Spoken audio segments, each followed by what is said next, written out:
How to block or allow pop-ups in Google Chrome on Android phone. In this video, I'll be guiding you to block or allow pop-ups in Google Chrome on Android phone in quick and easy way.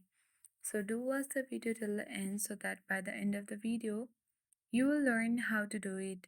Now without any further ado, let's dive into the video.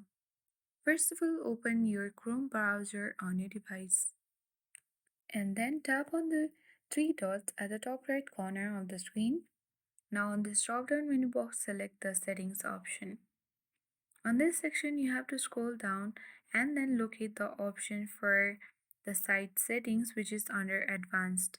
Tap on it and then you will get access to the site settings page. You will see various options, but you have to scroll down and then locate pop-ups and redirects, which is under content. You can easily get the option here, so let's tap on it.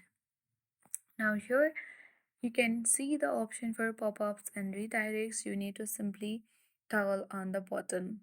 Once you toggle on the button, you allow the pop-ups and redirects in Google Chrome on Android phone. But if you wish to block, you need to toggle off the button for pop-ups and redirects so that it helps us to block sites from showing pop-ups and redirects. So that's how we block or allow pop-ups in Google Chrome on the Android phone. I hope this video worked. Thank you for watching and see you in the next video.